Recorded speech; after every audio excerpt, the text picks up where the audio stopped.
and they were travelling backwards and forwards to Earth in some forms of exotic craft with engines, then we'd have a superhighway out there travelling backwards and forwards. Now, what did the SETI scientists say? They quoted, "Space is unusually quiet." Unusually quiet. They're not seeing any traffic out there. They're seeing very little out there.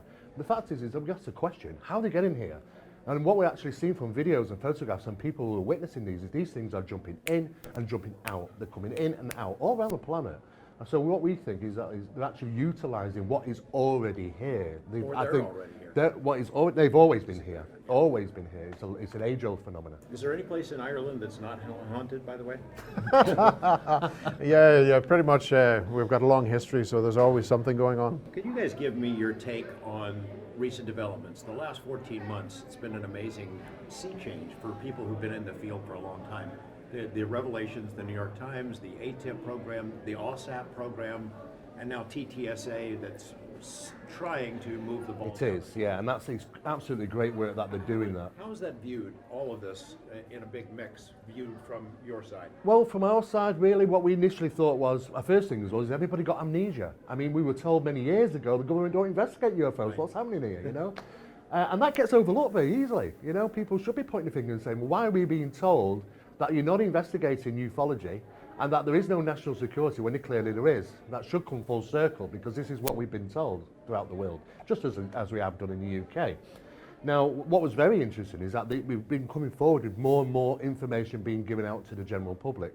For me, I see a stepping, like a stage, because we're aware that there has been this drip feed process of ufology within the subject, passed out to the individuals of the world to educate us in the aspect of UFOs, aliens coming to Earth. We've had it since the B movies of the old days.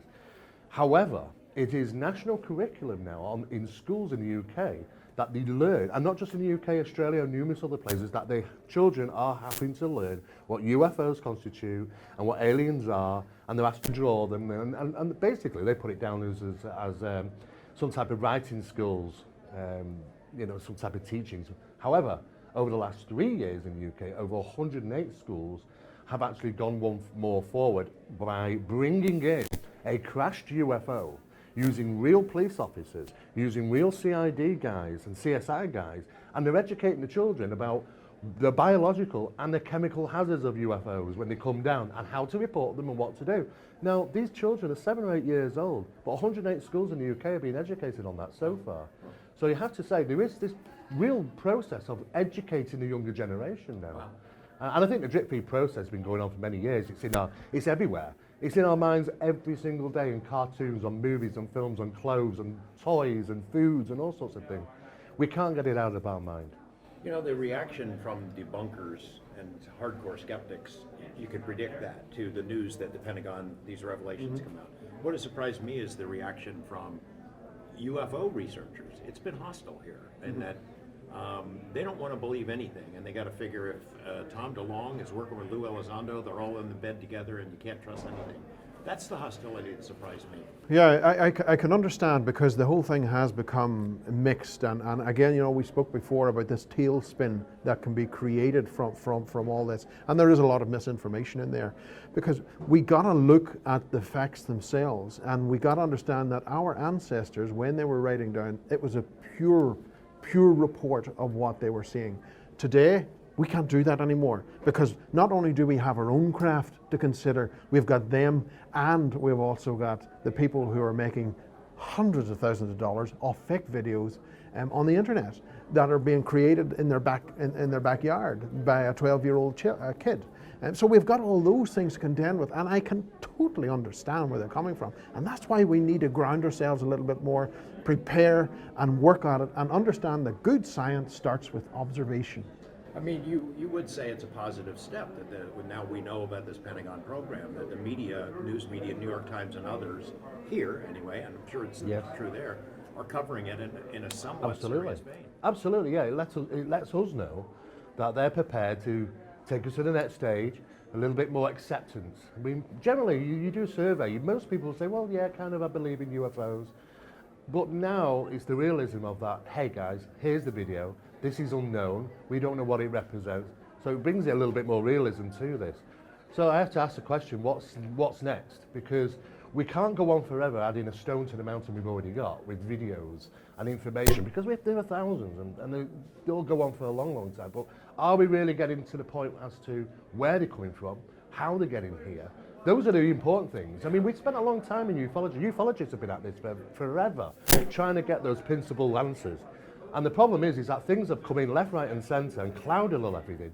And a lot of people have been purposely turned against each other and researchers. And I think it just causes this problem of us advancing this subject. I think it really is a situation where we need to keep our heads down and keep it away from this top area where there's a lot of nonsense going on, and really concentrate on the task at hand, because eventually us humans are going to figure it out. One last question. The Ministry of Defense in the UK has been almost as duplicitous as the Pentagon, we're releasing the files. We're really releasing the files this time. Boy, you can count on us. This is it. This is all we've got. Yes. What do you think? Well, it's just making them look like they're being transparent, George. They're not. And we know from our own case files, we've been in the subject for over 30 years each. When we provided information to the Ministry of Defence in regarding real incidents, real cases which involve police officers, those have not been released.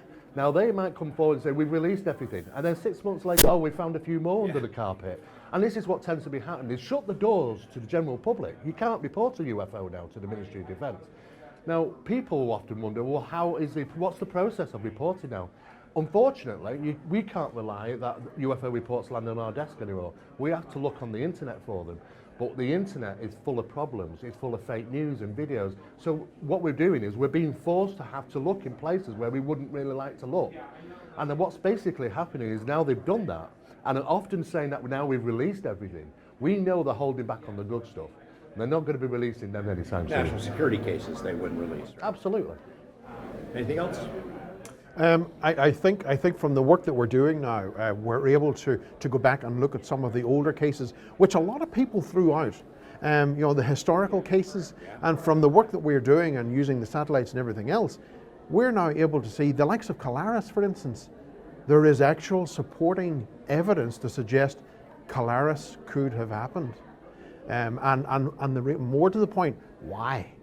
Because there was a biological implication that was being created from what the Colaris UFOs were doing to the people, and what we see also through our the reporting in the old manuscripts of old, and understanding the paranormal phenomena, the ufology, and seeing this combination come together. There was a reason that those people were being hit with lasers.